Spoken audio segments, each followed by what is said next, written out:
Let me say first, good morning or good afternoon to everyone who's joined us today for a presentation on the design and initial findings of the Northeast Nigeria Resilience Study carried out by Tango International under the REAL Award. My name is Tom Spangler and I'm the Activity Director of the REAL Award here at Save the Children, US. So in addition to sharing these findings and answering any questions you might have about them, a key objective of today's presentation will be to get your perspectives as critical stakeholders on priorities for subsequent research and implications of this analysis for adaptive management of ongoing resilience programming in Northeast Nigeria. Before we get started, I'm going to review a few technical instructions for this meeting with you all.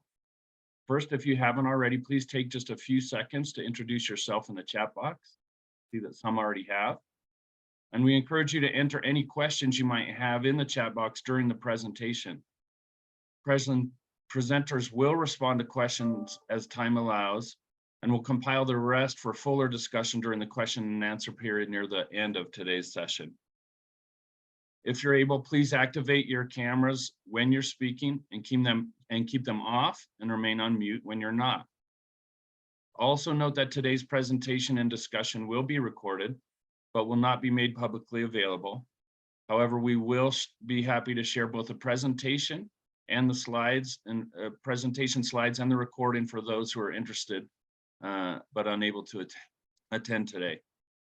So finally, if you need any technical support during the meeting, please reach out to anyone with REAL or Tango next to their name in the chat box. So as most of you likely know, this event has been organized through the Resilience Evaluation, Analysis, and Learning, or REAL Award. REAL is a consortium-led effort funded by the USAID Center for Resilience and implemented by Save the Children, Mercy Corps, and Tango International. Now, REAL's purpose is to respond to the growing demand for among a wide range of stakeholders for rigorous and practical support for resilience evaluation, monitoring, and learning. Drawing on years of previous resilience research in multiple countries, Tango and other REAL partners are striving to refine resilience measurement techniques to increase the applicability of analysis for adaptive management of resilience programming. Importantly for today's presentation, this includes Mercy Corps' previous and ongoing research on key barriers and contributors to resilience amid conflict-affected populations. Obviously, given the dynamic operating environment and the complexity of the rural resilience activity, which this research is intended to inform, Tango has purposefully designed this study to be flexible and adaptive, utilizing multiple components to triangulate findings and respond to anticipated changes in context. Like you, we're looking forward to today's presentation of findings from the initial assessment. I'd like to first introduce the Tango team members who will be presenting the research design and findings today. They are Mark Langworthy, Senior Economist and Vice President of Tango, Karen Fox, Senior Research Advisor and Qualitative Research Specialist, and Geeta Tempsa, Senior Research Scientist and Technical Lead on the quantitative component of the Recurrent Monitoring Survey. And with that, I'll hand it over to Mark to get us started. Mark?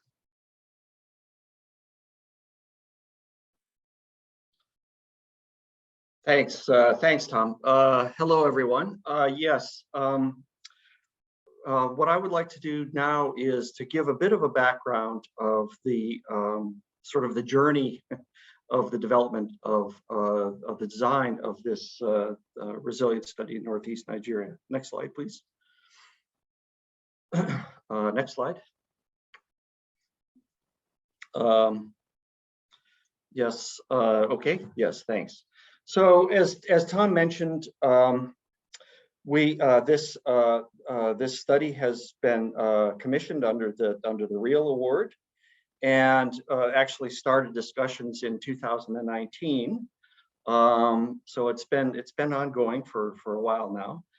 But initially and broadly, the objective of this study was to look at resilience interventions in the portfolio of different activities supported by AID in supporting resilience interventions. And particularly within the context of Northeast Nigeria, to look at how these interventions impact they had in particular in the context of protracted conflict-driven areas.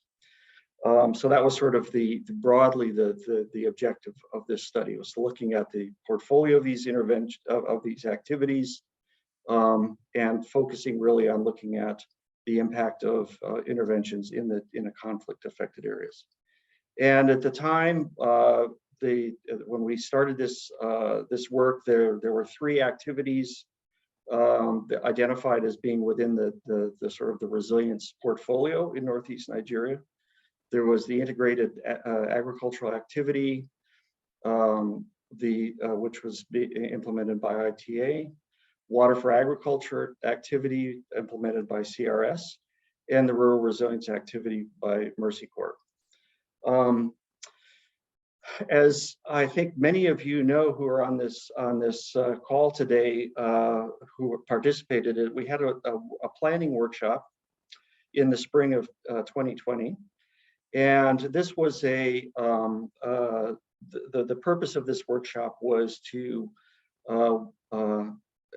have dialogue with the various stakeholders in this study, and to come up with initial proposal for the design. So the participants were the Center for Resilience, the Bureau of Resilience and Food Security, the mission leads of the implementing partners, and Tango. Next slide, please.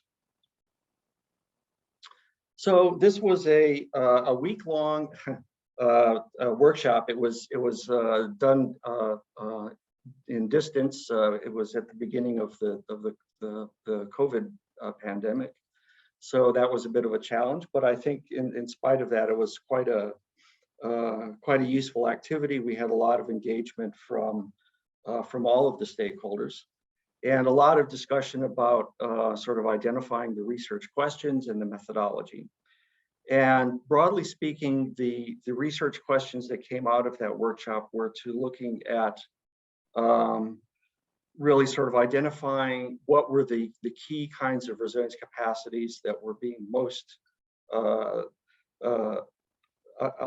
affecting households' ability to recover from shocks in the context of conflict areas, and then looking at sort of more specifically about the kinds of interventions that were being undertaken or planned to be undertaken by the different different activities and implementing partners, to see what kinds of interventions seem to be having the most impact on strengthening resilience and mitigating the negative effects of different kinds of shocks. And one of the things that came out of this workshop was based on sort of the portfolio of interventions across the 3 activities. It was identified to focus on looking at market strengthening interventions, because this was a common sort of area of intervention across the activities, and then also peace building interventions. So the focus really, there was emphasis on these particular types of interventions.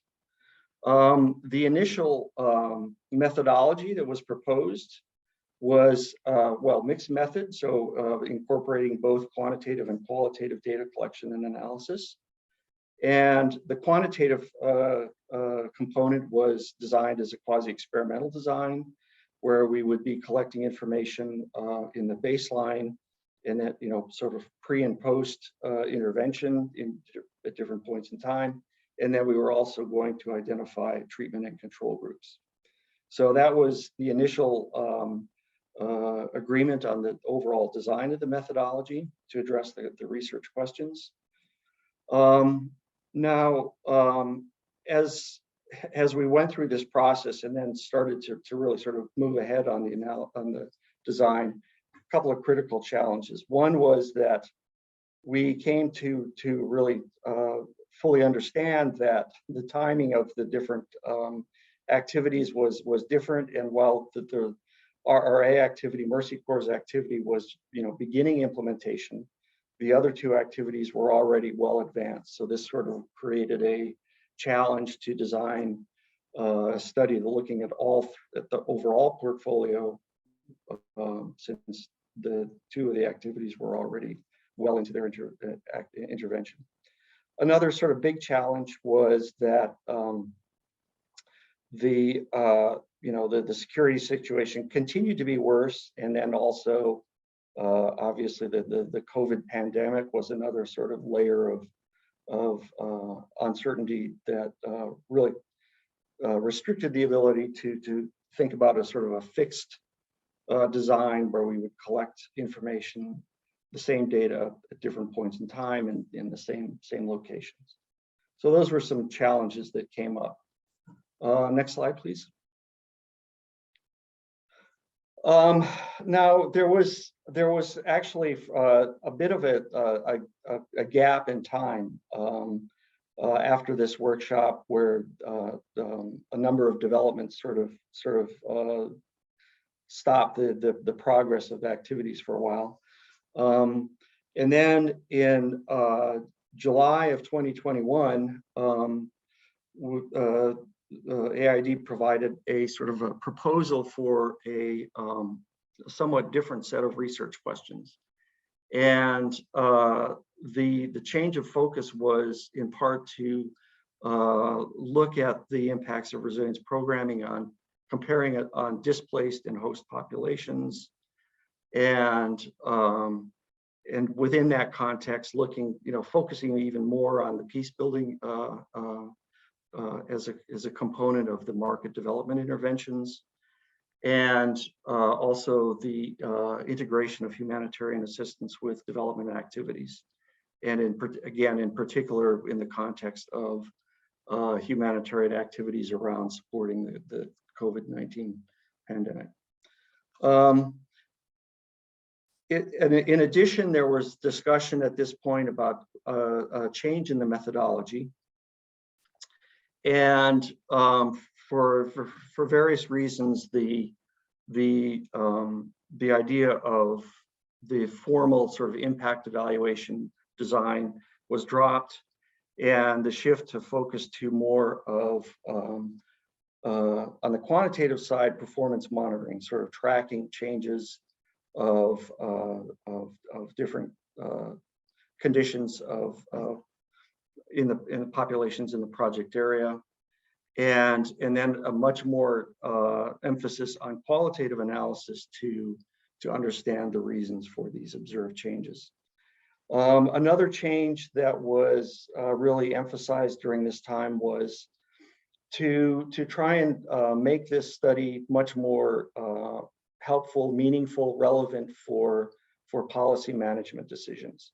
So there was a focus on trying to come up with a design where information would be provided in a timely manner and in the kind of information that would be useful for supporting management decisions about interventions. And there was also a decision at this time to really focus on the RRA activity, the Rural Resilience activity of Mercy Corps, because that project was still earlier on in the implementation, and the other activities were moving towards completion of their activities. But the idea was that the intention of the study was to make sure that while the information would be collected from the RRA activity, that the findings would have relevance for the other resilience activities as well. And I guess another aspect of this change was really a very high level of collaboration across the various AID agencies involved, RFS and Center for Resilience in the mission.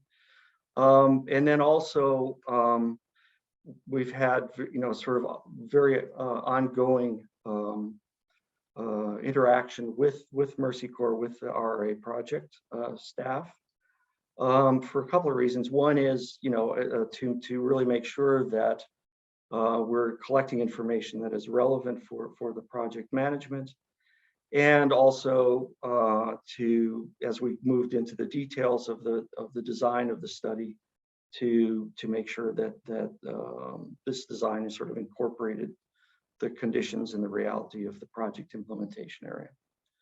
So that's a brief overview of sort of how we've come to the point where we are now. I'll now turn it over to Karen to give us an overview of sort of the current status of the design of the activity. Karen. Great, thank you, Mark. Next slide, please. So thank you, Mark, but also thanks to all of you who are online. It's wonderful to see your names in the chat box this morning or this afternoon. We've had many conversations sort of bilaterally, so it's nice to have everyone together in the same place, and we're looking forward to carrying this on. So as Mark said, give a little bit of the background in terms of how we got here.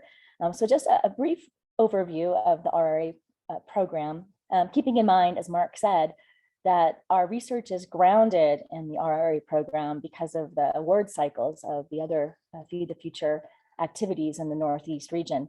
That said, it's important that we're taking into account those resilience activities as well as other interventions that are occurring in the region.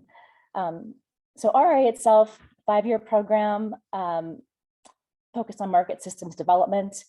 As Mark had mentioned, layered with peace building and conflict sensitivity interventions, as well as it was a 9-month, $15 million influx of resources, primarily in form of cash transfers to respond to COVID-19, funded by Feed the Future.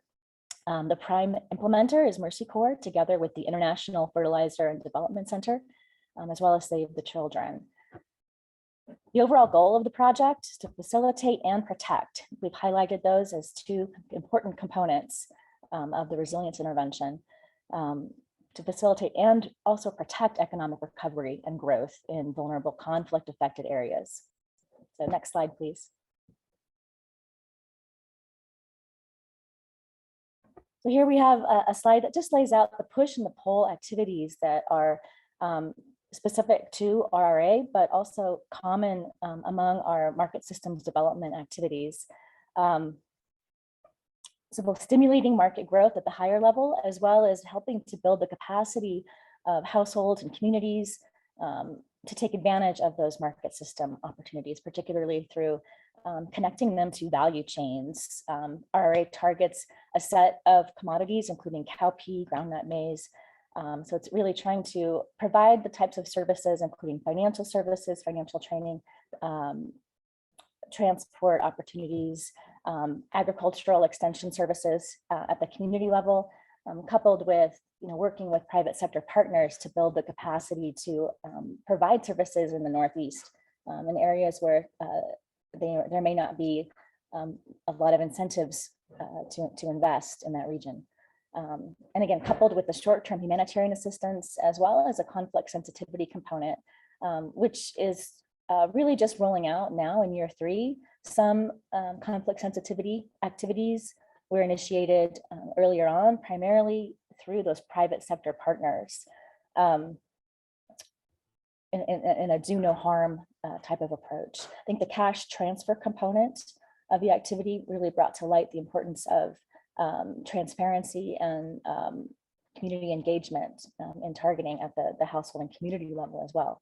And with that, I know we have some colleagues from the RRA activity. So again, feel free to jump in. I know you can do a much better job than I in terms of describing the activity. So please do feel free to augment that in the chat box. Next slide, please. So this brings us to the study objectives. Mark gave a little bit of an overview of the background, like I said, how we got here. We had an opportunity to merge the questions from the initial impact evaluation protocol, coupled with a new sort of innovative design that's focused more on qualitative methods and the questions around displacement that the Center for Resilience helped to develop. So after a lot of thought and collaboration and consultation, we tried to merge these two ideas with an overall purpose of really examining resilience capacities in both the target communities, but also at the market systems level, and looking at how programmatic strategies affect those capacities over time, and in turn, well-being outcomes. And to do this in an area that's characterized by very high levels of displacement, insecurity, conflict, mobility, weather-related events, drought, as well as flood, and high levels of food insecurity as a result of recurrent shocks and stresses. So we developed two main objectives. The first, of course, to investigate the intervention sets and see how those interventions can work together, particularly when they're layered with this peace building and humanitarian assistance component. And then the second objective, really to target and investigate the dynamics of displacement in relation to those resilience capacity interventions. I think as one of our reviewers, John Meyer, you're on the line, had mentioned, do resilience capacities travel? How well do they hold up when there's a lot of movement and a lot of mobility?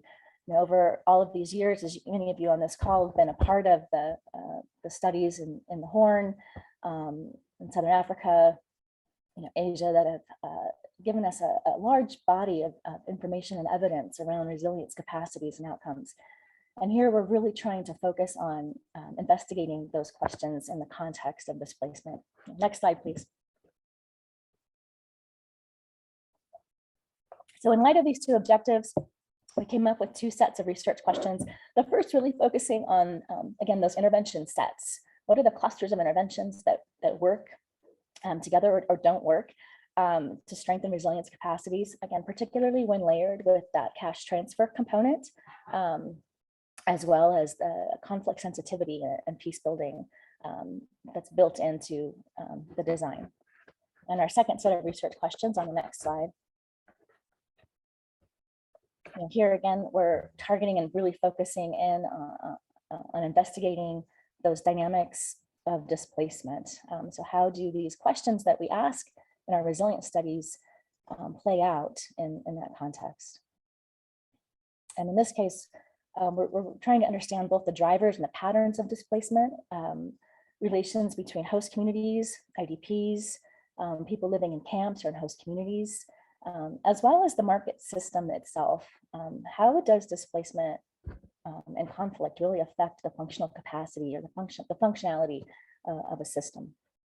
Next slide, please. So to deal with all this complexity, and Dan Hubner, I see you're on the call. You made the comment early on that this is a complex program in a complex setting, and indeed it is. And so to deal with that complexity and what we anticipated to be a lot of change over time, we developed three different components to the study. The first is an inception phase or an initial assessment. The second being a recurrent monitoring survey. And then the third, really a deeper qualitative inquiry. And the idea is that each of these phases is iterative, informing the subsequent phase, and flexible to the extent that we knew we were working in a very dynamic setting. And as Dan said, complex in multiple ways. So we developed these three different kind of study components to try to address that dynamic context in which we're working. So the first phase is this initial assessment. And really the primary purpose of that initial assessment was to collect information that would really inform the recurrent monitoring survey, as well as the qualitative inquiry. So we worked with our partners who were online as well, Binomial Optimist Limited, to carry out qualitative initial assessment fieldwork in each of the four Beiji states of Borno, Adamawa, Gombe, and Yobe, to understand the operational context of RRA, and really importantly, to get a better understanding of the displacement context. Early baseline studies picked up just under 3% of self-identified displaced persons. Subsequent monitoring activities had picked up around 8%. And again, those of you from RRA, feel free to jump in. But there was anecdotally, and from our international Organization of Migration reports, we understood that there was a much higher level of displacement. So we needed to get a better sense of how to capture that, how to understand those dynamics, and how to ask the right questions when we got into the recurrent monitoring survey. So again, the second component is the recurrent monitoring survey that includes both a qualitative and a quantitative component. And we'll spend a little bit of time today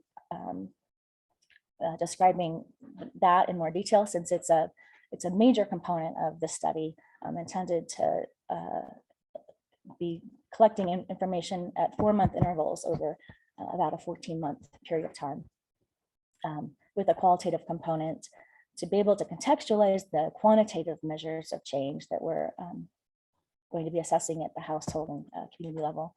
And then the third component really is this kind of deeper qualitative inquiry. And I think we always find, of course, that when we're doing research in RMS, for example, where we have a qualitative piece that's happening simultaneously to contextualize the quantitative findings, we always have more questions. And so this deeper qualitative inquiry is really an opportunity to dig into that displacement piece more deeply, to develop questions that emerge from the recurrent monitoring survey, and also to really dig into, in particular, the peace building and the conflict sensitivity component, things that we may not be able to capture quite as well through our recurrent monitoring survey tools.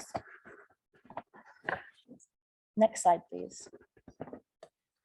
Just a few of the key characteristics that we've kept in mind and built into the design. As I mentioned, the idea is that we're being adaptive and kind of iterating across these components. I think one thing that one of the overarching principle is that when we're doing and implementing complex programs, we need to have research tools and methodologies that match that complexity. So adaptive research for adaptive programming. We also have a mixed methods components, a mixed methods approach with a focus on those lighter qualitative methods, while also maintaining a high level of rigor. So we're trying to blend a diverse set of qualitative methods with our quantitative tools. Mark had mentioned as well the importance of providing information to guide adaptive management. So from that perspective, having this recurrent monitoring survey, we do have the intention of collecting that information on a 4-month interval, and then holding conversations, workshops together with you, where we can kind of ground truth and utilize the information on a recurrent basis. It's also important that we're keeping in mind the multiple levels of the analysis, looking both at the household, community, as well as the market system and institutional level. So that's also built into the design of the study. So we're looking at households, communities within an LGA or a local government authority, coupled with interviews and discussions, focus group discussions at that systems level. And also importantly, we've been working very closely with the RA activity to ensure that the information that we're capturing in the study is useful and to the extent that it can complement their ongoing MRM system or monitoring and results measurement. So, again, a lot of use of previous baseline studies and registration bases and getting a better understanding of the overall MRM system that RRA is using. And next slide, please. So just a quick overview of the timeline. The initial assessment phase. Again, we started, I think, our calls with RRA in January, late January. And those have been informative throughout the process, the review of secondary literature as well. And together with our partners, Binomial Optimist Limited, or BOL, carried out the data collection for the initial assessment in April and early May. The second component, the Recurrent Monitoring Survey, as I mentioned, 4 rounds at 4-month intervals, with the first kicking off training on August 1st, with data collection scheduled to begin for that first Recurrent Monitoring Survey round in August 13th, and then subsequent rounds to carry us into August of 2023. The in-depth qualitative inquiry, and this is where we're trying to maintain that iterative and also flexible component. So as we're learning from the RMS, that key areas to target, key questions to ask, we'll establish kind of 2 rounds of kind of that deeper, more of a community ethnography approach to really dig into some of those questions at 6-month intervals. And that won't kick off until after full analysis of the first round of the Recurrent Monitoring Survey. I think it's really important, and this has been stressed in conversations with colleagues at USAID and RRA and BOL, really taking into account some of the external events or activities that we know will be happening over the course of the 1.5-year long study, in particular the election. So we have a sort of no-go data collection that will take place. So we won't be doing any data collection from mid-December through March to accommodate the election in particular. And as you know, we've pushed this back and adjusted training, et cetera, to ensure that we're accommodating major holidays, Eid in particular. So these are the types of things that we're keeping in mind. The next slide, please. With that, I want to go ahead and pass this off to Geeta Temsaw, who's been working closely with BOL, with RRA, our quantitative technical staff, and all of us on the Tango team to organize the Recurrent Monitoring Survey. Thanks. Over to you, Geeta.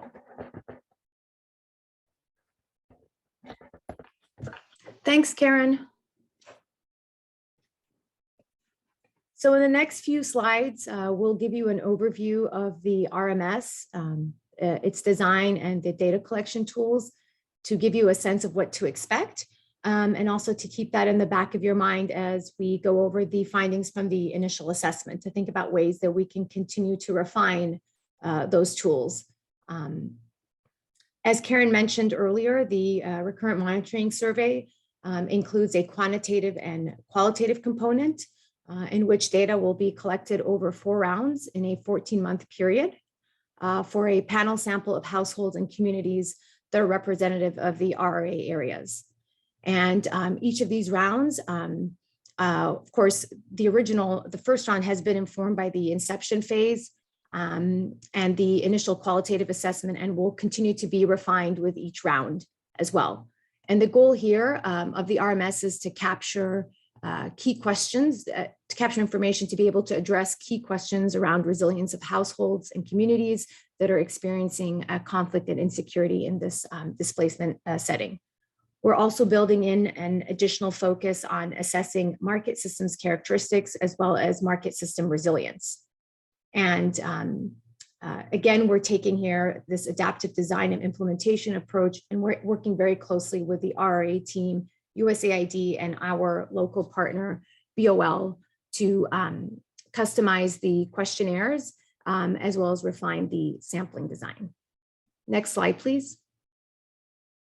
Thank you. Over the course of the past few months, we've worked very closely with RRA to refine and adapt the sampling design, as well as I mentioned earlier, the data collection tools. As we have developed a deeper and better understanding of the market systems development approach, particularly the different types of market actors, private sector actors that are partnering with RRA, and the different types of services they're providing, whether it's on the pull side or push side that Karen went over earlier. And the two key activities or tasks that we've been particularly focused on is one, identifying an appropriate sampling frame, and also assessing the feasibility of an a priori stratification of communities by intervention type or intensity. And in this process, we compiled and reviewed multiple information sources and databases, including the baseline survey that was conducted in 2020, the pre-registration mapping activity database, the market actor beneficiary databases, as well as the COVID-19 database. So these different, it's been an evolving process, and we finally landed on what was an appropriate design that reflects the RRA approach as well as the available information. Next slide, please. Thank you. So ultimately, this will be a panel two-stage cluster design. We will not be performing any, we will not be stratifying the sample at the design at this stage.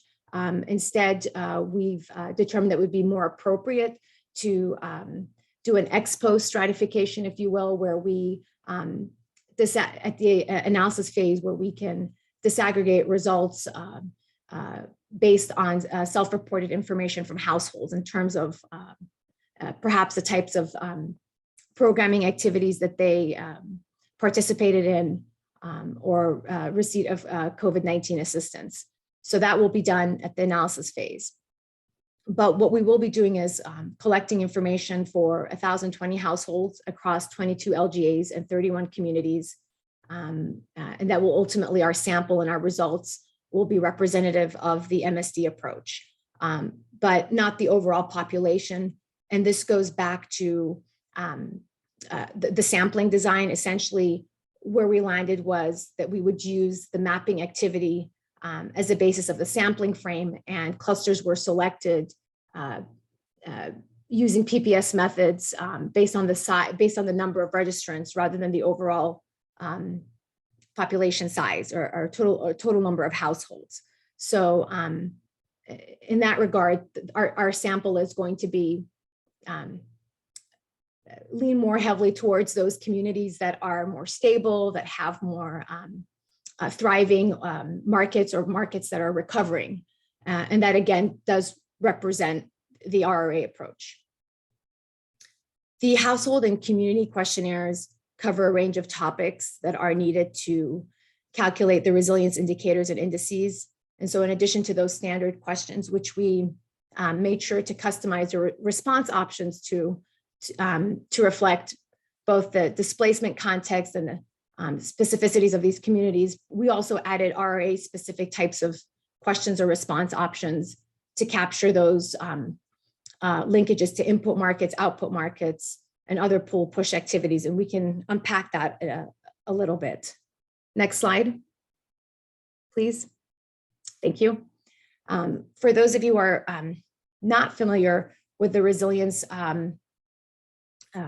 modules or the RMS instruments, the household survey covers a number of topics ranging from household food security to the experience of shocks and how households cope with those shocks, in addition to asking information about asset ownership, access to markets, infrastructure services, diversification of livelihoods, as well as group participation and collective action, in addition to receipt of social and capacity building support, and gender norms, humanitarian assistance, and participation in value chains, and use of improved agricultural technologies and management practices.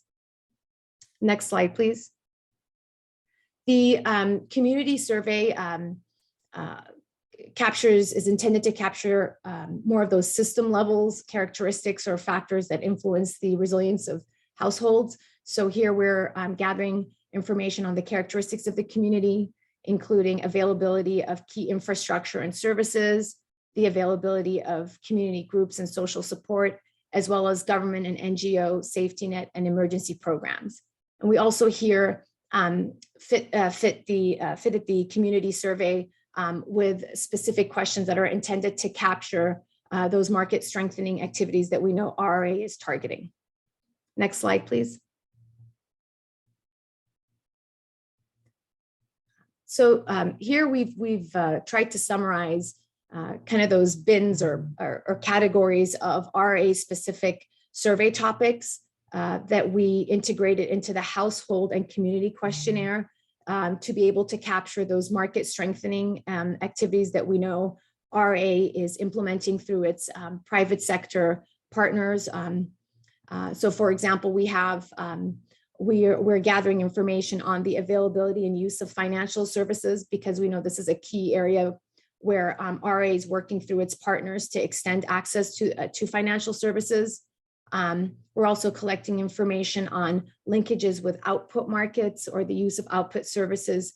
So for example, more specifically, are households using transportation services for their products to get them to market? Are they selling products through traders or off-takers? Are they participating in producer groups or cooperatives? And then similarly, in terms of capturing linkages to input markets, we're also collecting information on the availability and use of extension services and specific types of extension services. We also know that the market actors that are working with RA are also building capacity around the use of improved practices or technologies, either through training or or providing those inputs. So more specifically, we're capturing among livestock producers whether they are using improved feed, vet services, or vaccination. And among smallholder households, we're capturing the use of improved seeds, fertilizer application, pesticide application, and so on. And we're also capturing other types of training or other services that we know the private sector actors are providing, such as training on financial literacy, business development advisory services, and training or advisory services on precision farming. Last, we're also both in the household survey and community survey capturing the receipt of COVID-19 transfers. So this includes questions around whether the household received cash or capital for its business, as well as any in-kind transfers such as equipment, other inputs, or training to alleviate the impacts of COVID-19. Next slide, please.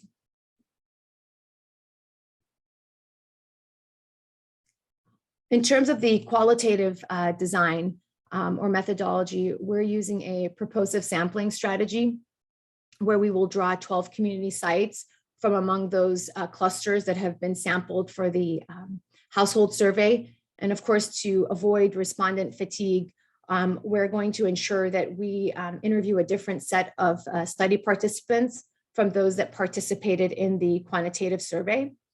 Our site selection will take into account different criteria so that we're getting a mix of urban and rural settings. We're capturing differences in the displacement context, and also ideally capturing some variation or difference in the types of services that are being provided by market actors, or the layering of those interventions in those communities.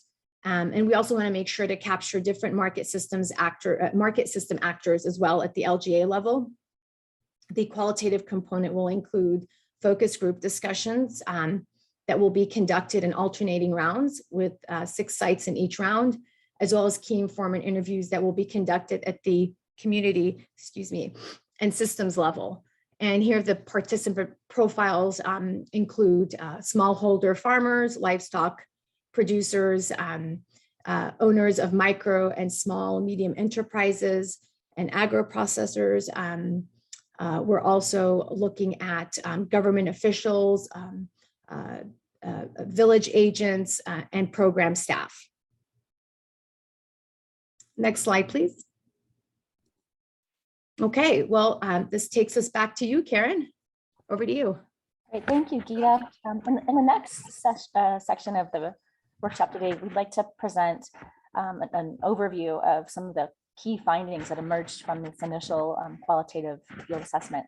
But before we go there, I wanted just to open things up. We have a few minutes if we have some questions. I know we've given a lot of background about the study itself and about the recurrent monitoring survey in particular. So before we jump into this next session, I know, Anne, you had posed a couple of questions. I believe Mark and Wally were able to respond to those.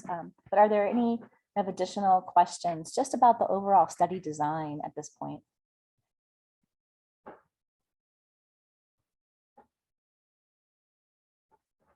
Anne, feel free to unmute. You see in the chat that you have some questions.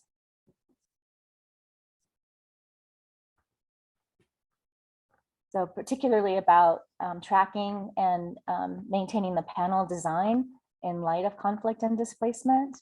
Perhaps Gita or Mark, would you like to respond to that? And again, we'll just take a few minutes before we move in to the next slide. So maybe Karina, could you back up? Thank you.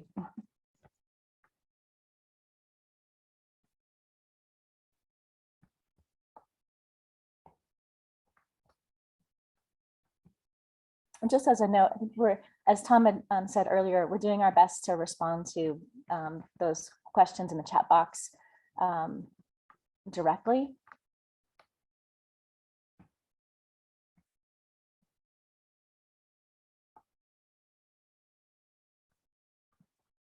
Yeah, so Gita or Mark, Tim, others who may want to just respond to Anne's question around tracking households over time with the recurrent monitoring survey.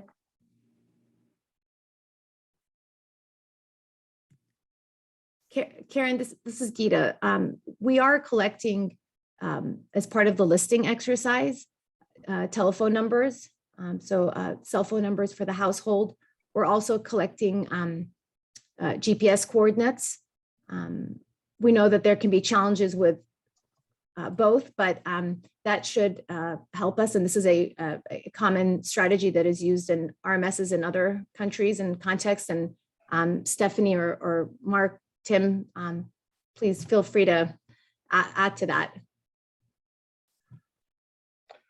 Yeah, sorry, I've been working on typing in a response to Anne's questions to share with everyone and have a record of it. But I think, yes, I think we're certainly aware of the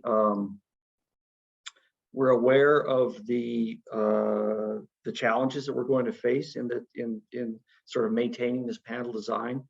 One of the things that we did initially was to we've sort of inflated our sample fairly substantially with the understanding that there's probably going to be a fairly high likelihood of attrition over time. And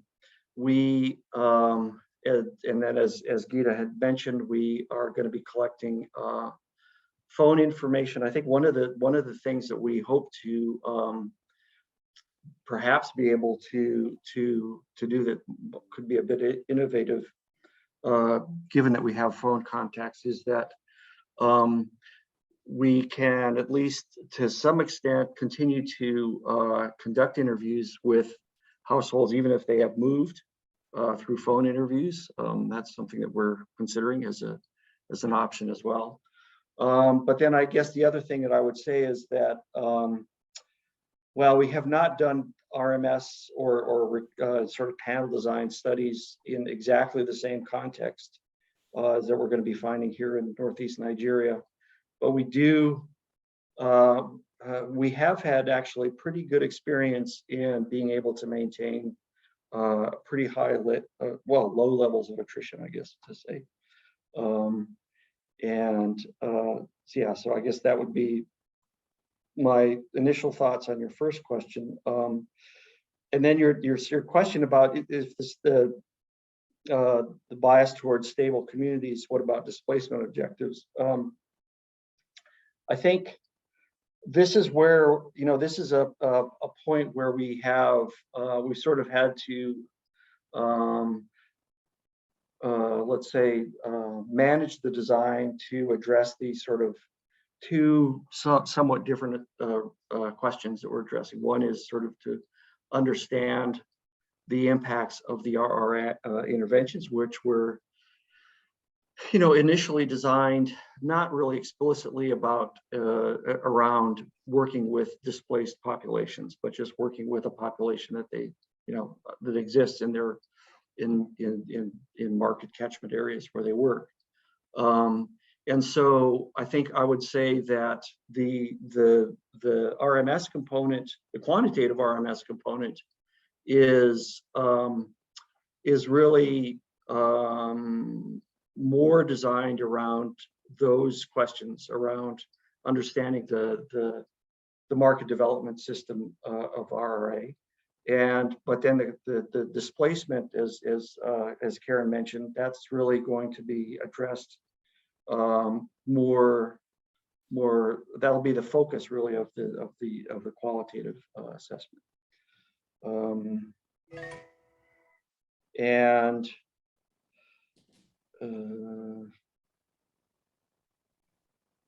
Yeah, I guess I'll stop there. I'm in the process of typing these responses into the chat as well. Over. I think we just have another minute. Wally, I see that you've got a hand raised. Thank you for the opportunity. I'm just trying to also add to what Mark and Daniel like contributing to the issue of displacement. So Tango basically depends on RRA when it comes to also monitoring the displacement dynamics, which it's both monitored at the macro level, where we could have studies from like IOM and giving us indication, and then we also do some context monitoring as well. That is to say, we put our ears down to get feedback from the community. So that has helped us to kind of track specific communities where we have a significant number of IDPs. We have one like in the community called Jambutu, and also that's in Adamawa, and then we have also in Kwayakusa. So we do track this, and this also flows into the participant profiling that we also feed Tango with. And we try as much as possible to also identify the IDPs based on their status, and also Tango takes note of that. So at best, this is how we're able to kind of account for it. And like Mark said, we didn't start like aiming to really track, displacement. But when we began to see that this was significant, we began to track them. I hope this also adds some light to what Mark and Daniel said. Thank you. Thank you, Wally. We can spend more time responding to some of these questions. Again, we'll be writing more complete responses in the chat box and keeping those for the record. So thank you for those questions. But I think that's a perfect segue into the initial assessment itself, and how we use the initial assessment in particular to explore these dynamics around displacement. I think, as Danielle and others have mentioned, it wasn't the RRA activity was not initially designed to respond to or address displacement, and yet operating in that context, it's become increasingly important for RRA as well as other activities operating in the Northeast states. So next slide, please. So just to give a bit of an overview, as I mentioned, the real purpose of this initial assessment was to get the lay of the land, the operating context, the displacement context, so that we could design the RMS tools in particular in a way that enables us to ask, we expect ask the right questions of the right people. We focused the initial assessment on the experience of people in the RRA target area, focused on the last 2 to 3 years to get sort of our kind of initial qualitative baseline, and also the period of time associated with displacement, which, in fact, the height of that displacement has occurred between around 2014 and 2017, with some people reporting displacement as early as 2010, 2011.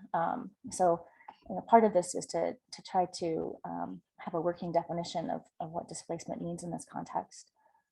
Next slide, please.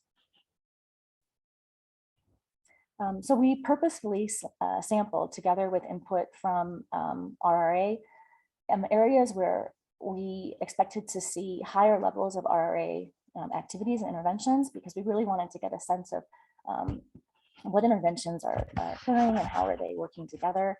And as mentioned, also really focusing on the displacement context, both among IDPs and host communities. As Mark said, we were aware that the market systems development activities were intended to target primarily more stable areas, but as Wally said, the program has also shifted into new LGAs and in Borno in particular, and we'll discuss this, in terms of the findings themselves. But we were in fact able to pick up quite a bit about the experience of displacement. We used primarily key informed interviews and focus group discussions, both of community and community members, those who participate directly in RRA activities. But we also interviewed a number of institutional partners and stakeholders. So these private sector actors that are providing services, including financial services, including access to transport, mechanization, inputs, and training. Next slide, please.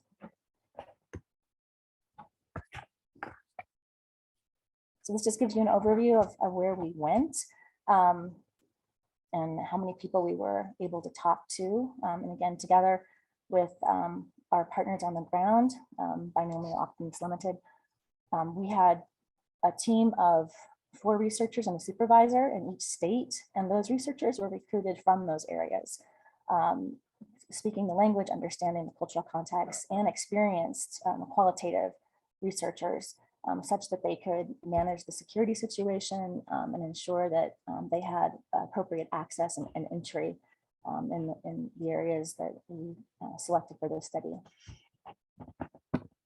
Next slide, please.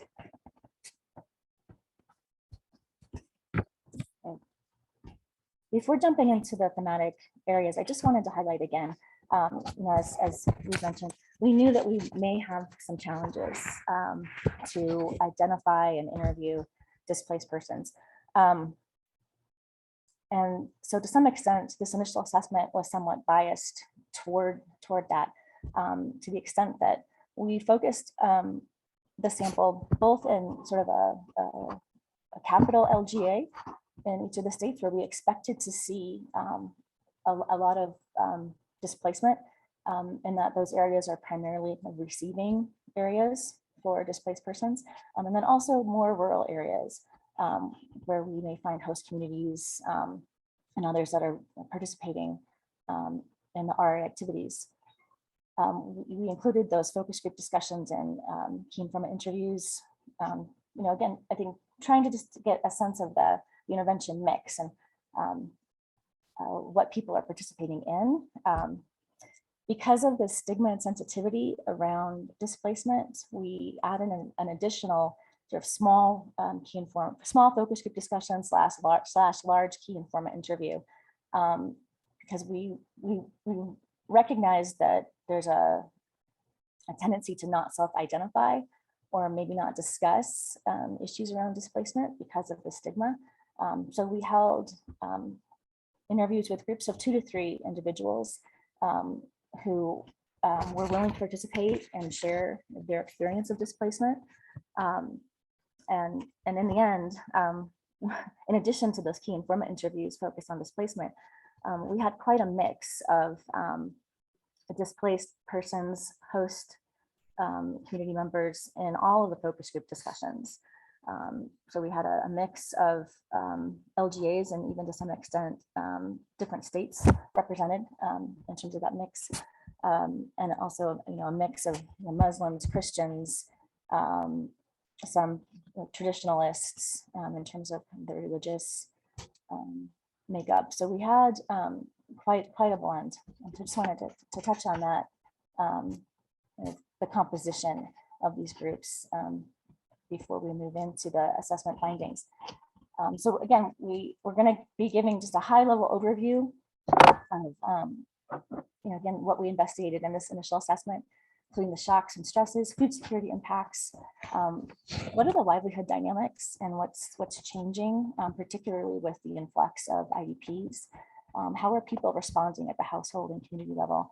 And then what are the implications of that in terms of programming? Next slide, please.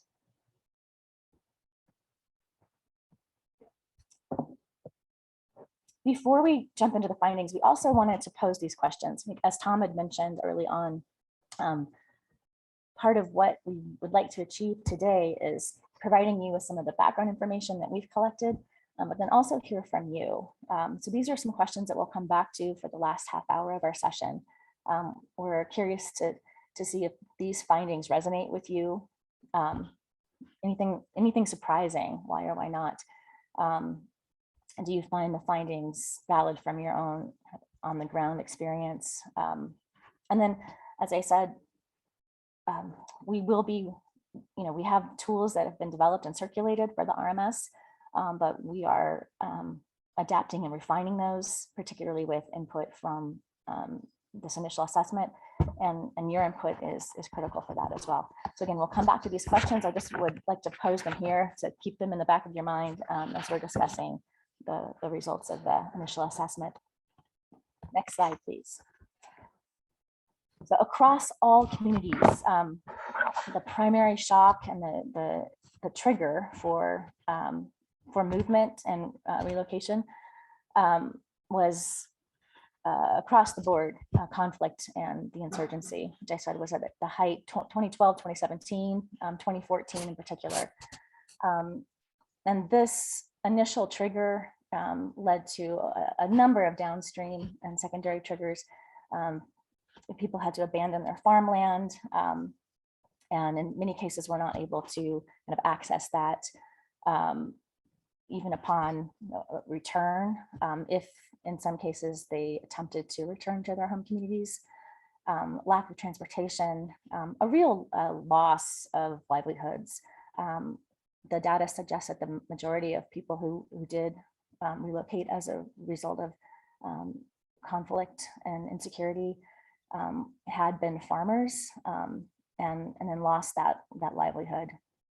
Again, schools were closed, lack of access to healthcare, and in particular market closures, both at the home sites as well as the receiving sites. Across the data set was actually, it's quite interesting to see the common themes that emerged. The stories were actually quite similar. And again, we had 4 teams of researchers in each state collecting data independently. So it was interesting to see the common patterns and trends across that data set. And the typical pattern was that men would go first, in part to avoid being recruited into Boko Haram, and also to establish contacts with relatives or extended family or contacts at a receiving site. And this was typically then followed by women and children. In some cases, with sufficient warning, children may have been sent earlier on to stay with extended family. I think a primary shock and stress that comes out of all of this, and this again kind of runs through the data set, both for host communities as well as those who have been displaced, is a kind of a persistent sense and articulation around that trauma, a sense of fear. Is it going to happen again? And then in many cases, a real sense of mistrust between, in particular, host communities and strangers, newcomers, people who may be IDPs. Next slide, please. So what this sense of kind of mistrust and insecurity has led to, again, across all communities, a real increase in youth gangs in particular. And in each community, these gangs were named in most cases, multiple gangs in a single site, and leading to high levels of crime, insecurity, and this was highlighted across communities as one of the main shocks and stresses that people continue to deal with. Another major shock, again, that across the data set, was this conflict between farmers and herders. As farmland has become increasingly difficult to access and land has become increasingly insecure, and transport routes cut off, herders are bringing their livestock to farms. The quote here from Adamawa, "We had nowhere else to go." And as a response, the communities are trying multiple ways of managing this shock. And again, it really emerged as one of the major shocks across all sites. Next slide, please.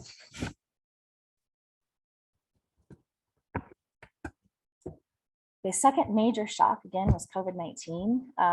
In addition to security and conflict shutting down markets were then shut down for several months in most cases as a result of lockdown. So real difficulty accessing food and inputs, a lack of transport, again, both because of COVID compounded by the security shutdowns.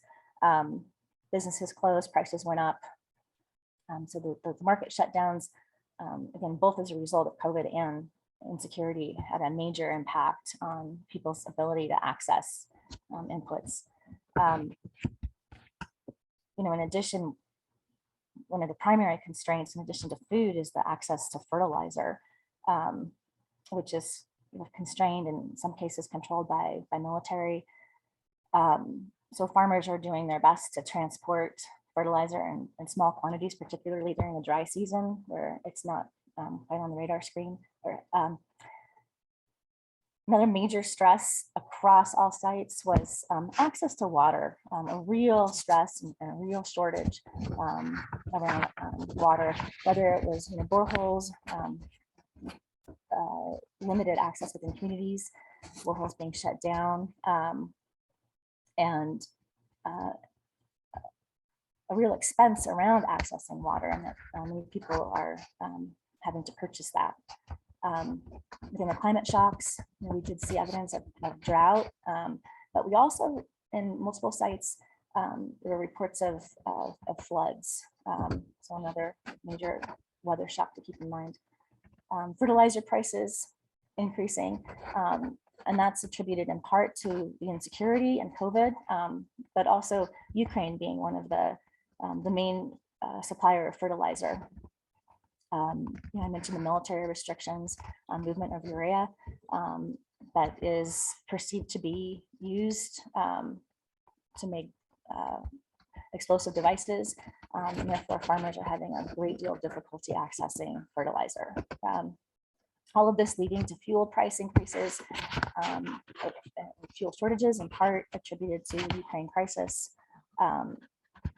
And a real limit on transport and mobility as a result of the price of fuel. So there may be food stocks available, but it can't be moved. It's not moving.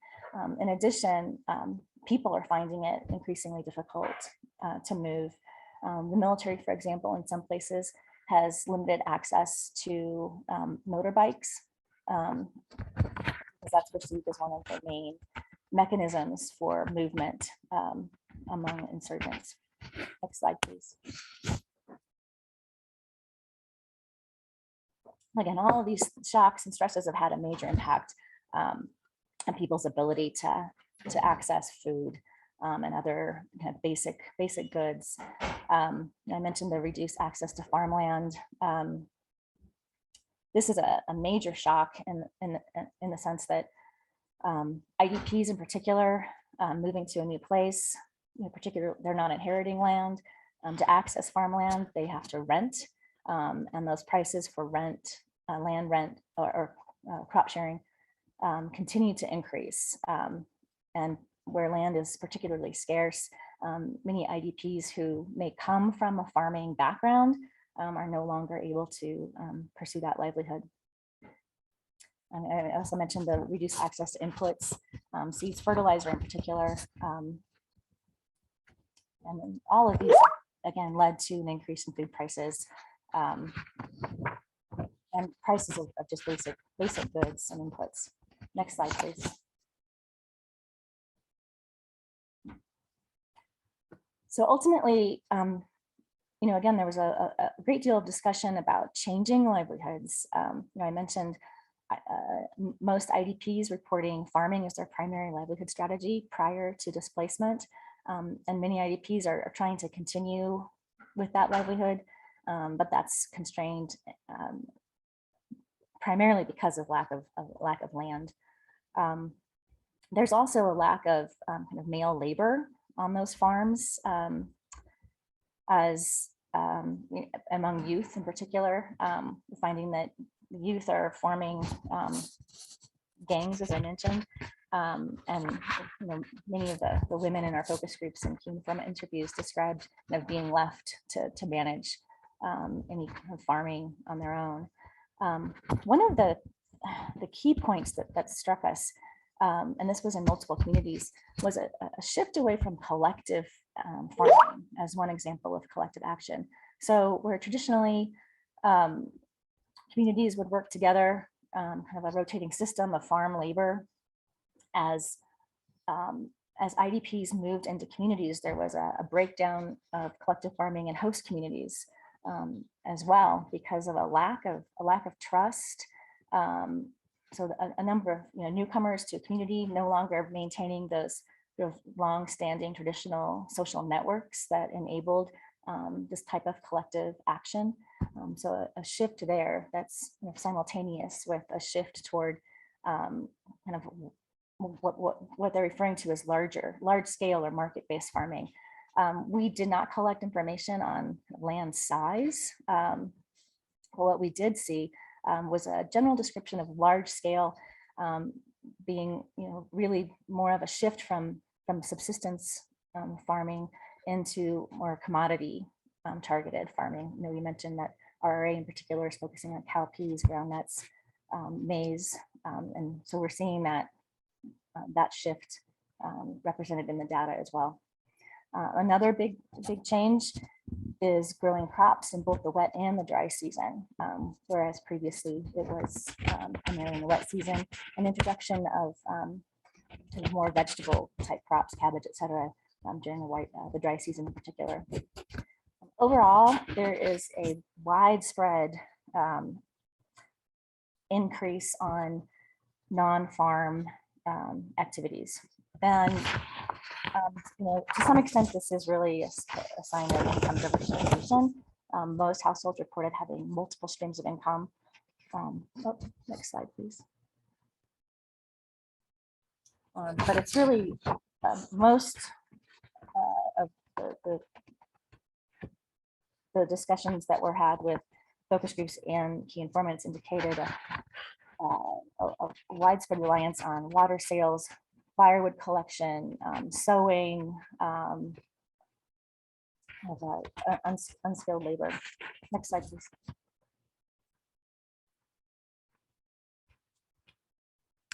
So with this influx of IDPs, particularly in some areas, most communities reported kind of an increasing competition for those scarce water resources or scarce land, and also jobs and employment.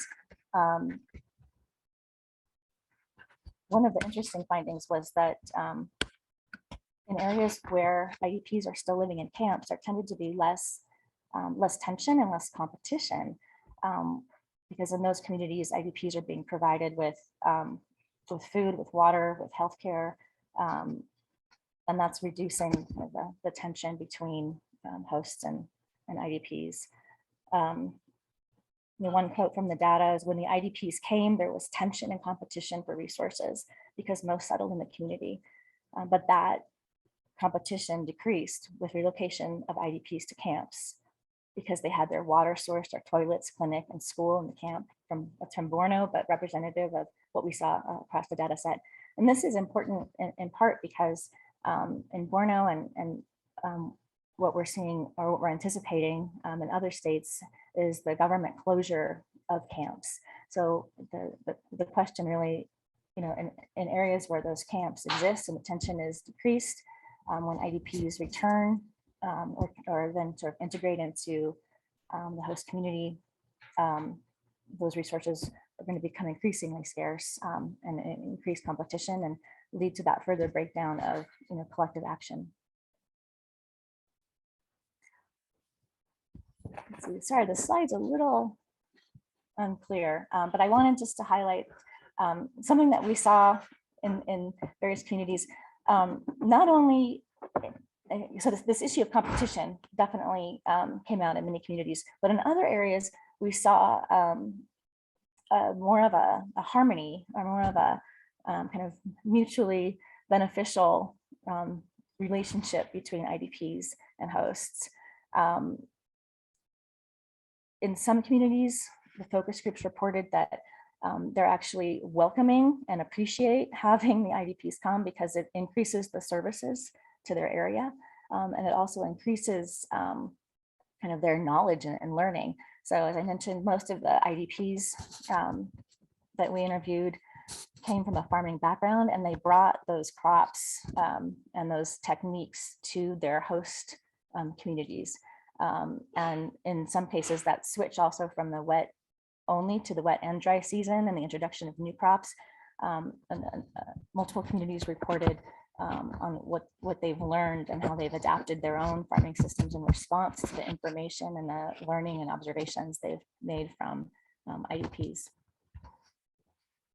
And then similarly, IDPs also growing crops that they weren't necessarily producing before, namely rice, sugarcane, beans. Next slide, please. I mentioned this issue of mistrust and stigma. And again, in the monitoring and baseline data, saw very low levels of self-identification as an IDP. And as I mentioned, we purposefully biased our sample selection to ensure that we were capturing that IDP component. And indeed we did. Again, a great deal of mistrust in most communities of IDPs. Not all, as I mentioned in the last slide, but that mistrust has led to market closures, the need for any newcomer to report to the authorities upon arrival, and just a general mistrust that anyone who's coming to the community from outside could be associated with Boko Haram, which is resulting in a real challenge for IDPs in some communities to settle in and to gain access to resources. Next slide, please.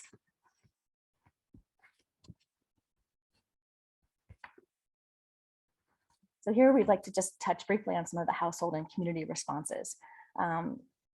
So in response to this increase in youth gangs and violence, as well as the farmer-herder conflict that I mentioned, most communities have been formed vigilante groups that in some cases are closely coordinating with police and military.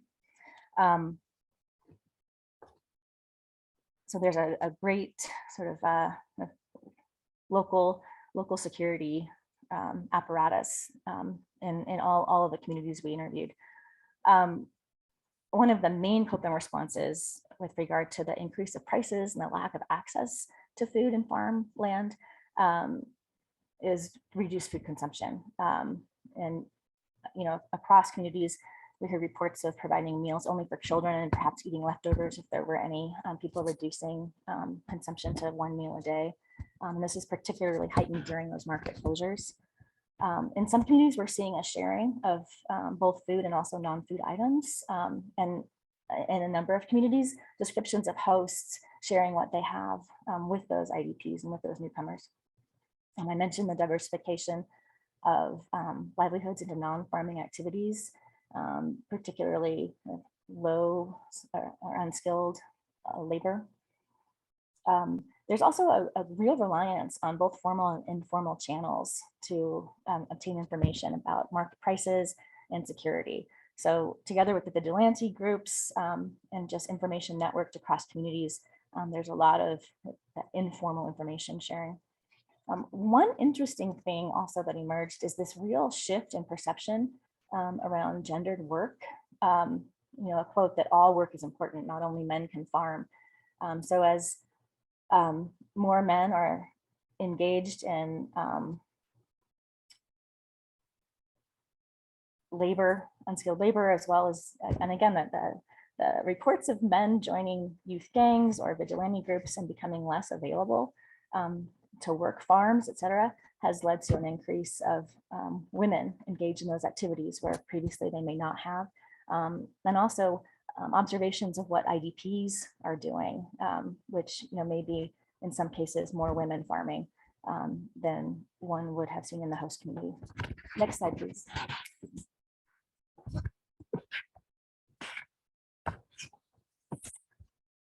Okay, so again, we've discussed RRA being primarily a market systems development activity, and some of their main activities that were reported by the participants in the study very much reflected what RRA is intending to implement in terms of having better access to seeds and better access to fertilizers and inputs, as well as training in areas where RRA implementing partners are working. Improving supply chain management. We've got grain aggregation, trade, processing, also packaging. One community, female focus group, reported that they were producing the product, but they couldn't sell it because they had either no market or buyers wouldn't purchase something that wasn't appropriately packaged. So changing all of those different components along the supply chain has increased opportunities for markets. In some areas, there is no strong local market, and there was evidence of buyers coming even from across state, putting in supply orders that they would then sell back in another state in the Northeast. There was a great deal of reporting around increased access to financial services, banks to some extent, but primarily the Village and Saving and Loan. There's some evidence of kind of distrust around the formal financial services, including a fear of going to the bank because of glass doors. The cash transfer component of the COVID response that RRA implemented, that was one of the mechanisms whereby people became registered with the formal financial sector with banks. So that's the that's something that we're going to be watching for in the RMS to see if that kind of access and utilization of the formal financial services continues. There was not for IDPs, there tended to be pre-displacement, many reports of livestock, and that's shifted now to real lack of livestock. But there's now in some areas where RRA is working an uptake of poultry and poultry production. Next slide, please. The peace building component of the RRA activity, as I mentioned, the conflict sensitivity was primarily targeted initially through these private sector actors in a do no harm kind of methodology. That is now kind of rolling out as well at more of the community level to understand what the potential tensions could be. There were a number of reports of tension at the community level to the extent that IDPs receiving goods or services and the host community members wondering, well, why not us? So just the extent to which those interventions may be targeting different members of the community and sort of exacerbating in some cases that tension. Next slide, please.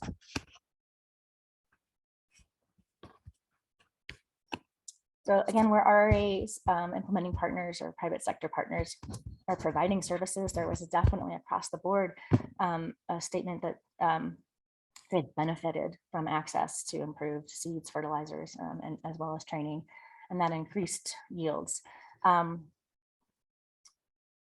Improve farming techniques and different ways of doing agriculture, whether it's micro gardening on the small scale or larger scale farming, was reported across the sites. Next slide, please.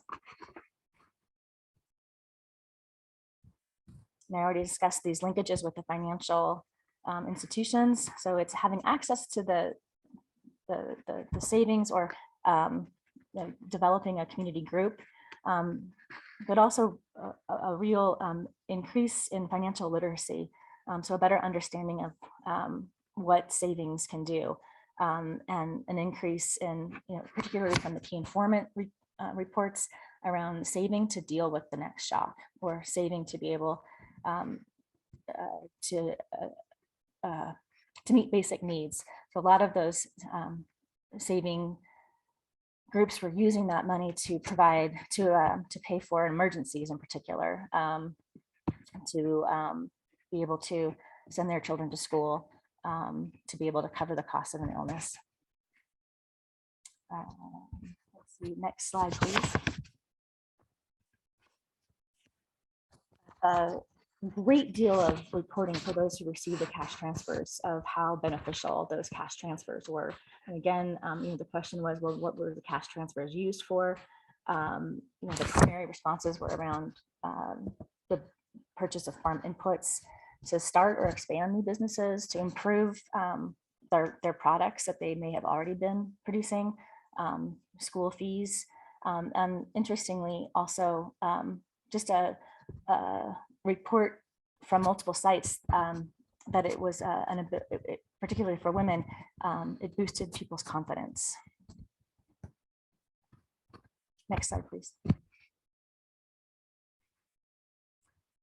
We mentioned already the tension that seemed to emerge, particularly around the cash transfers. And again, the cash transfers among all the interventions, those sort of untied, unconditional transfers were repeatedly reported as being incredibly beneficial.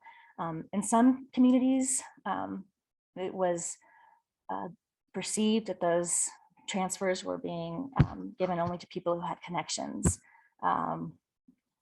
Not in all communities, but again, that did lead to that perception of exclusion, particularly among host communities.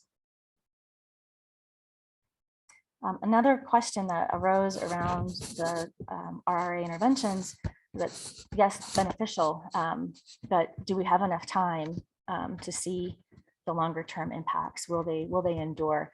And where there was agricultural extension services being provided or other types of inputs, the question really was, we need it everywhere. We need more.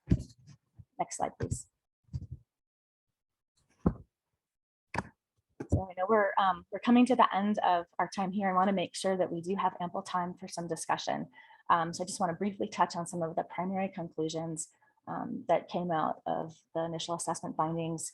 Again, where we saw, in the communities that we visited, these interventions are ongoing, and there was a great deal of reporting around the benefits of that, and in particular, again, to deal with conflict, to deal with emergencies, both collective and kind of household with illness or more of the idiosyncratic shocks.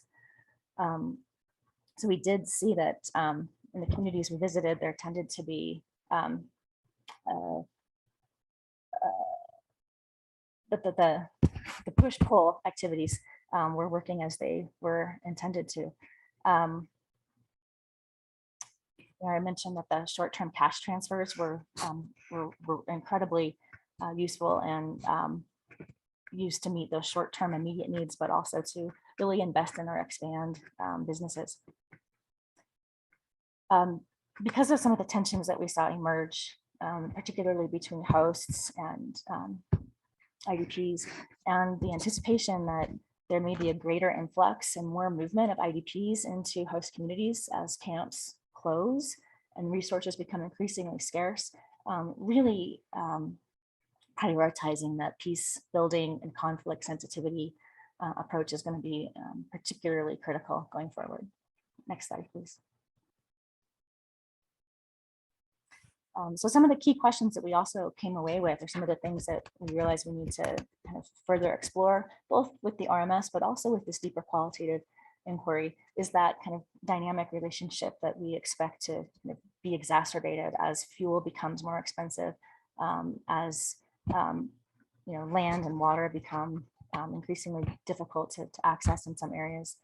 And then also how that affects the social and human capital. IDPs are obviously not a homogeneous group. Some have formal employment, some had money and resources and when they arrived, and many did not. So there's a real variation in terms of that IDP experience in the host community, depending upon what their social and human capital may have been. And last, as I mentioned, how important this conflict sensitivity component is, and that's definitely something that we're going to be focusing on and documenting, particularly in the deeper qualitative inquiry. Next slide, please. Okay, so with that, I wanted to turn it back over to Tom Spangler so that the remaining half hour of our time together can be used in discussing these findings and hearing more from you. Thanks, Tom. Great. Thank you, Karen. Thanks for sharing quite a lot of very rich information. So we understand that we've been presenting and talking quite a bit, and now is where we want to turn to a more interactive session and really get your feedback and thoughts. Now, in order to frame those, we've posed some questions that we hope that you can share your perspectives on. Questions like, what questions might you have as kind of critical stakeholders on the ground and overseeing these programs? What questions do you have from the initial assessment findings? What surprised you? What didn't surprise you about these findings, and why or why not? What is your assessment about the validity of some of Tango's findings? Do they match what you see on the ground and what you're seeing through your own monitoring data? And also, what is missing from some of the findings? What might warrant further investigation in the RMS or the more in-depth qualitative inquiries to come? What would you like to have more analysis on? These are just some framing questions that we'd like to get your feedback on. Now, please feel free to raise your hand and you can speak directly to the group in posing your questions, or feel free to answer or to ask them in the chat box. Before we get kicked off, I think there are some lingering questions in the chat box, and just one that Tango may be able to field quickly. And that is, how are farmers able to shift from subsistence to large-scale farming in the face of all the constraints regarding land, inputs, and markets? I'll stop there and then encourage all participants to add additional questions in the chat box or by raising your hand.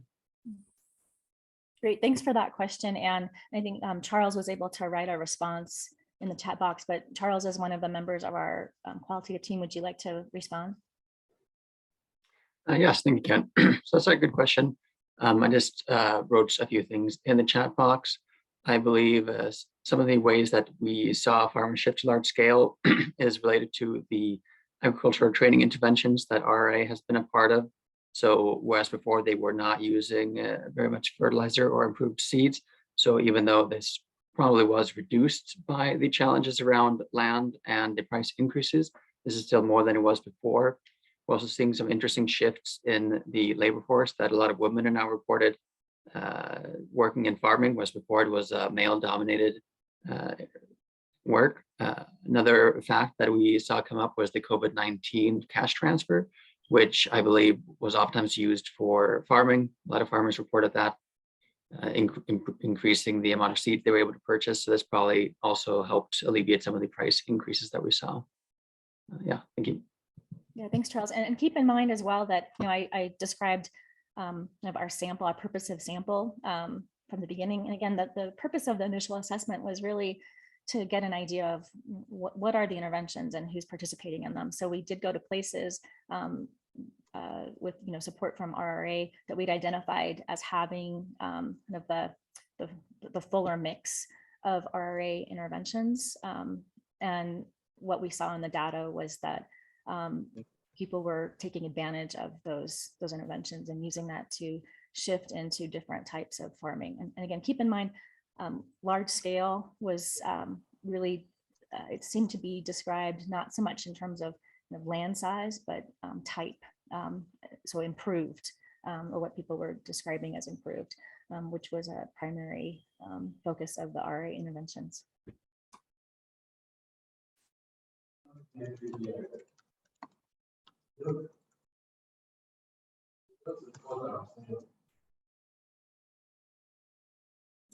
Jasmine, I see you've got a hand up.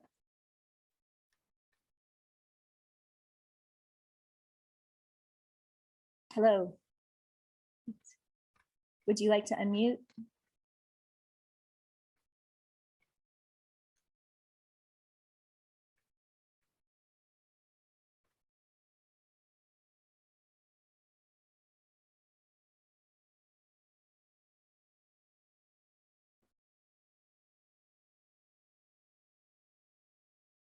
Okay, looks like Jasmine put her hand down. Jasmine, if at any time you have a question you want to ask, please feel free to do that. Let me go back to others that are with us today. Are there any surprising findings, or if the findings in general are not surprising and they align with your monitoring data, how so? What do you see as some of the most significant findings in terms of the implications for the programming?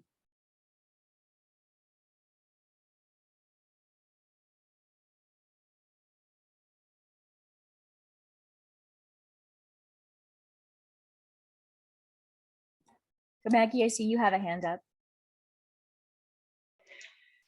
Yes, can you hear me? Okay. So first off, I just wanted to say thank you for the Tango team. This is amazing to see this come together, and particularly some of these early findings. A lot of it echoes what we're seeing in some of the regular programmatic monitoring data, not only from RRA, but some of our other program data sets.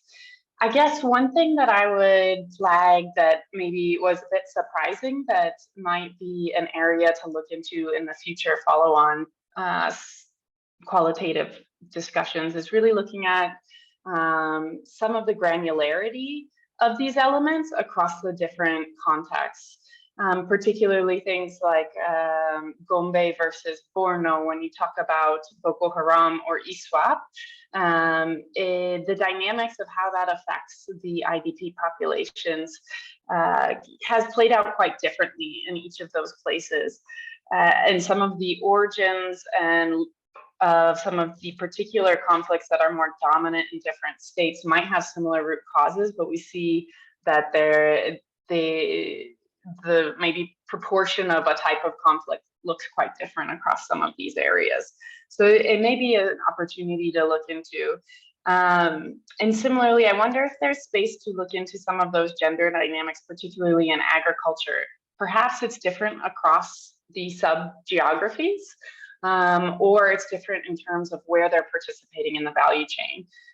Usually we've been finding that women have for a long time been engaged in agricultural production, but maybe what we're seeing is potentially with more of these market opportunities and the formalization or the pull factor to drive in women, combined with some of the more active investments from the push side of the team, maybe what we're seeing is their engagement in the market itself, more at the trade level or in the negotiation stages has changed. But in terms of the actual presence in the field, that one came as a surprise to me. It may, and I wonder if there's some other things that may be influencing that, either at household dynamic level or just at kind of the granularity of the data. Over. Yeah, thanks for that, Maggie. I think it's a really important point. And also the initial assessment findings, the questions the tools were quite long and covered a wide range of topics. Again, just so that we could, to some extent, kind of ground the research there. And we're quite pleased, so far, that I think the design that we've proposed and the integration of this kind of deeper qualitative inquiry is going to help us dig in at that more granular level that you've described, to better understand the dynamics and the movement, as you said, where people are coming from is having an influence on the types of activities that they're doing at their receiving community. And I think notably as well, one thing we saw across the board was that, even people who may have been displaced 10 years ago, there's still kind of a sense of, an IDP, even though that may not be being reported in a quantitative data. But yeah, in terms of the gender dynamics, collective action, and some of the differences, we're really looking to use our qualitative inquiry in particular to dig into that. And I know we have a large team of folks from Tango who are online, who have contributed to the design and the analysis of the initial assessment. So please, Tango team, feel free to jump in as well. Let's see what you have a question from John. Hi, Karen, and thanks a lot. James put a question in the chat, maybe before I raised my hand. I wonder if he wants to pose that question or if you want to speak to that at all. James, feel free to add in. I can read that question. It is that, did Tango look at RRA partnership with the government, say at the state levels, and to what extent do these partnerships influence improved services or increased investments from state governments in the market systems? Oh, good question, James.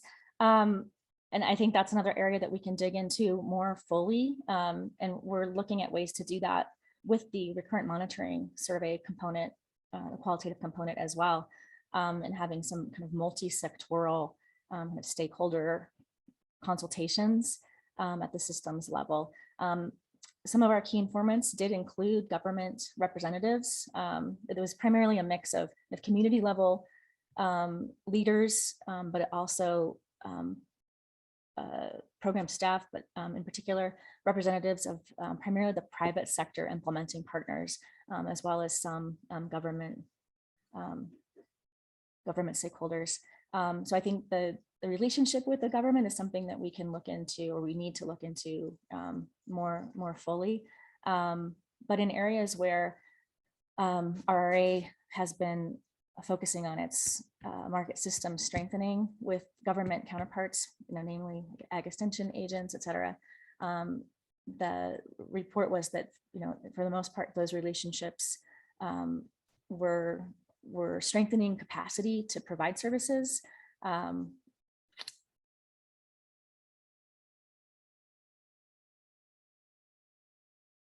Does anyone from the Tango team like to chime in on that as well?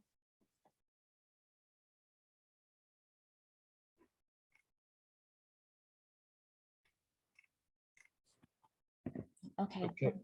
If so, yeah, please do, or we can revisit this question. I'll go next to you, Danielle. I think you had your hand up also. I didn't get a chance to. Here. Oh, go ahead, John. Yeah, thanks. I just deferred to James for a second. Thanks again. No huge surprises, although it was nice to see that IDPs interacting with hosts is not only a source of tension, but a catalyst for positive change as well on both sides, I guess. And that's a good thing. So this is not a question to necessarily get an answer, but just what occurred to me thinking about resilience programming has traditionally or historically been based mostly on weather shocks, and we're a little bit less developed in terms of places where conflict/insecurity is the major source of risk. And I wonder if the researchers or the implementers, or maybe this is something to ponder going forward, are seeing ways that kind of our knee-jerk or traditional ideas about resilience programming doesn't quite fit with the conflict context, whether the design of the activities that make up the portfolio we're on target for the, kind of the good situational analysis that was presented, or if we're already seeing, changes, additions, subtractions in the strategy. Thanks a lot. Thanks, John. Again, we're really looking also to the RMS component to be able to sort of pick up, changes over time in real time. So if there are triggers, then what are the implications for resilience capacities and well-being? I think that, and again, we've had a lot of discussions, I think, internally on the kind of the findings of this research. So again, I'd like to invite others on the Tango team to jump in. But I think one of the main implications that really came to the surface is the absolute importance and necessity of integrating that conflict sensitivity and peace building component from the very beginning, having that conflict assessment before there's any implementation on the ground, and building that in at every level of and every point in implementation. So in that, as you mentioned, we still have the weather shocks that we're typically responding to in an RMS, but in this case with conflict, even areas where we're not seeing active conflict or insecurity, that pervading sense of insecurity, fear, and mistrust that we discussed, that really leads to the importance of having that built in. But simultaneously, what we also observed in the data was the real benefit of the market systems interventions. So, and there were also a number of examples of communities trying to deal with the, like, for example, the farmer-herder conflict. So it wasn't just the emergence of vigilante groups to respond to gangs and insecurity. It was also some communities reporting sort of these reconciliation councils or reconciliation committees that were comprised of both IDPs and host members working together to try to solve problems. And in some areas where those were reported, some were described as effective, others not so much. So I think that's something else we'd like to dig into, is really those pathways for addressing conflict, which again will Karen, can I say something real quick? Yeah, please, Tim. I think one of the things that is really important about this context in Northeast Nigeria is that it's very dynamic and fluid, and the fact that many of these camps are going to be closing is going to create a new situation that RA's not quite right. Well, it's hard to anticipate what the effect of that's going to be on the host communities that they're working with. And so we have to keep our eye on that, whether you get this positive relationship between the IDPs or this negative relationship in terms of competition for resources. So that kind of adaptive management is going to be really necessary.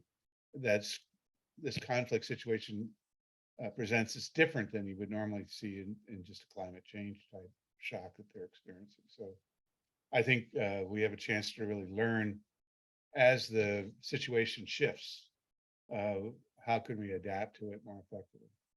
Over.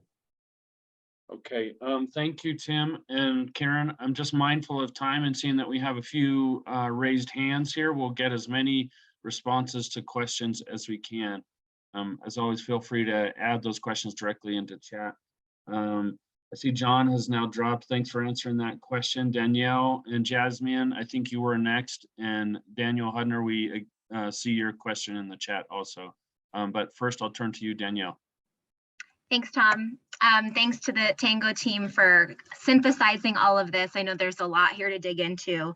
Kind of my comment is about how to help inform the upcoming RMS, because this is such a big opportunity that we have to be collecting these different rounds of data. So kind of looking at this initial set of results, something that comes to me that I think is important for that is that we're looking to understand more about the quality of interactions with market services, and how, a couple of things. One, how this differs across displaced populations, you know, and other types of groups, whether those are, you know, we're working mostly with kind of crop agricultural households first, but also understanding what that looks like for households that also own livestock, given this other shock that we're seeing on the farmer herder conflict really pick up. So sort of differences around the quality of interactions with market services. And then in addition to that, I found it really interesting how the social piece came out a bit here, looking at levels of trust or connection. And I'm just wondering if we can dig in a little bit in the RMS to what regulates kind of access to different market services and use, you know, for capacities. And if we're actually, to what extent we're seeing those kind of social dynamics really play into that versus, you know, we saw like the cash infusions, that access to capital made a big difference in people, you know, partaking in different activities that really what were important for resilience. So I'm curious to kind of dig into that. And just the last thing I'll say is that kind of understanding I think you're right, Karen, that it's really important that we have this conflict lens really integrated from the beginning. I think the other question that we might consider going forward with this study to keep in mind that would hopefully help USAID even thinking more about strategy in the Northeast is just what are the limits to working on kind of conflict issues in this kind of context that you just spoke to, Tim. And, you know, I think we're very cognizant that there's you know, a kind of universe of things that are appropriate and possible and feasible to be done with quality for a program that's kind of looking at market systems development. What are some of the limits of that? And if we're starting to see, you know, some of these conflict issues, and including looking at additional integration of displaced populations into the host communities, you know, how far can programs really focused on livelihoods go? Where do we need to start looking at other capacities that are better built through other mechanisms? So that's kind of another question that I have kind of as we go forward into the next stage. And with that, I'll turn my mic back off. Thanks.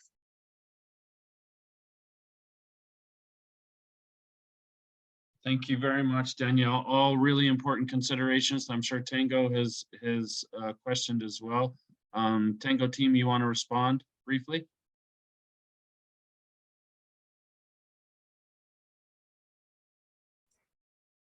Yeah, I just wrote a quick note into the chat box. I think those are really good points, Danielle. And again, things that we want to keep an eye on. And we've discussed how, there could be a particular governance type component that could be delinked from the market systems development piece, but it's really having those pieces together, engaging people in conflict mediation through careful assessment of those conflict dynamics, and then offering those goods and services. And in areas, there was a question about where we're seeing greater conflict. And again, this was an initial assessment, but clearly there were in areas where there were greater resource constraints, less access to water and food in particular. There were reports women are fighting in the queues to get water. Like there's just where those resources are constrained, there tended to be higher levels of kind of mistrust and intra-community conflict. I also just added the quick note, Danielle, what kinds of services and how far can market systems program go to address these issues? And another key component of that was that psychosocial component, where we did see in some areas, particularly around cash transfers and VSLAs, a boost in confidence. So that's key. I know, Jasmine, you've had your hand up, so we have only a few minutes left, but you have a question, a comment. Yes, thank you so much, Karen. Apologies, our internet here in Nigeria, for myself and maybe for my team, it has been horrible. And so I apologize if my question may have been asked or addressed, but since I've been back online, I've been attempting to fully pay attention to what is being asked, and I haven't heard it. So I guess my question, I'll just stick to the one that I had multiple, but I'll stick to one. One specific on IDP camps. I guess it's two-part. So the first fold of it is throughout the presentation, you talked about like some IDP camps are very harmonious, and then whereas some other ones have conflict that rise in them for different reasons, resources being one of the reasons that is considered. So I just wanted to get an idea if from your research, if you saw that maybe IDP camps in one particular state exhibits more harmonious IDP camps opposed to another state might be a little bit more conflict induced. And that's just I wonder, because as we know, some states are in different levels than others, as for example, Adamawa definitely is in a better state transitionally wise of livelihoods than I would say for Borno or Yobe. So that was just a quick question. The second, which is in connection to the IDP camps, and also maybe in light of the statement I just made about some states being in better, more conducive transitional periods than others, is in the study, did you guys speak to any of the people who were in IDP camps and were transitioning outside of them? Because I know there's quite a bit of IDP camps that are being closed. So just wanted to know if you spoke to some of the people who had transitioned into the community that they had moved to because of the displacement, or back to their homes, which probably isn't in this, but maybe in transition. So those are my questions. Thank you so much. This has been an amazing presentation. I think you guys are doing great on your first run through. Thank you. And before you respond to that, I'm just gonna, because we're limited on time, I'm gonna tuck in what appears to be a related question from Daniel. In addition to those that Jasmine posed, Dan's curious to hear if Tango has theories on contributing factors to whether there's a competitive or cooperative relationship between IDPs and host communities, and whether it's driven by the timing of displacement or proximity to conflict or other factors. So I think lots of good questions related to factors influencing the resilience of IDP and host communities. I'll stop there. Yeah, those are good questions and good points. And I wouldn't say that we got information that suggested that camps themselves are necessarily harmonious, but in some areas, those camps and the provision of services directly to IDPs, where one might presume that or anticipate that that would increase tension with host communities because of a set of services that are being targeted away from host community members that also have needs for food and resources. But rather that targeted support to IDPs released tension around competition for those resources within the community. So Charles, I'm going to let you jump in here. And I know we only have a couple of minutes left. Yes, so I'll just very briefly say that we did uncover some displacement dynamics of people reporting that they wanted to go back to their original hometown. And in most cases, it seemed that people found that their hometown was still insecure, and so they returned back to the host community. Another thing we found was that oftentimes the IDPs had already established themselves either by renting land or starting businesses, and so they were reluctant to move back to their own community.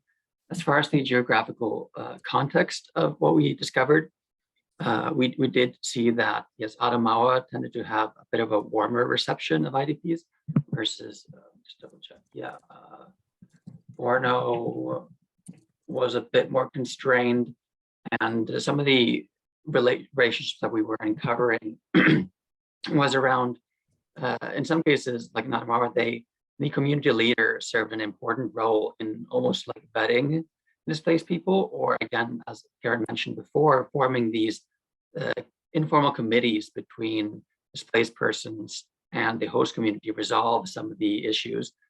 And another kind of dynamic around the conflict between displaced and the host was around the targeted nature of interventions.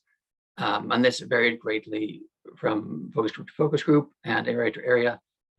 the general trend was that in some cases, the host community was thankful for the IDPs because they recognized that they were benefiting from interventions that they felt might have been targeted for IDPs. And so this was creating kind of some goodwill between them. And again, oftentimes the community leader would step in to help distribute those goods or help the beneficiary selection process. In other cases, this did serve as a point of conflict where, excuse me, the displaced people felt they weren't receiving their fair share or the host community wasn't receiving their fair share. And again, I think kind of the warm welcome does coincide with the risk of Boko Haram attacks, as well as kind of the access of land. In some places, IDPs reported they were able to rent land, and and others they were not. And this is something we're hoping to, excuse me, look into more with the RMS. Thank you. Okay, thank you very much, Charles. Thank you, Karen. Thanks for all of the great questions.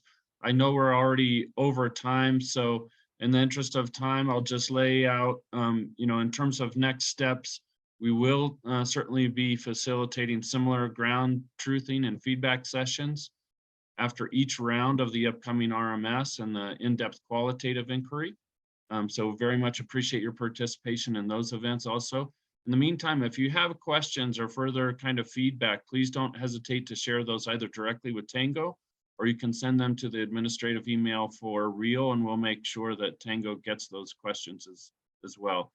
Emily or Karina hopefully can add that email in text. What Emily has already done is added the link for a survey. And so we asked before you go, just take 2 quick minutes to complete the post-event survey so that we might learn from today and do a better job next time. And with that, I'll just thank you all for lending your expertise for today's session, and hope you all have a great rest of your day. Thank you.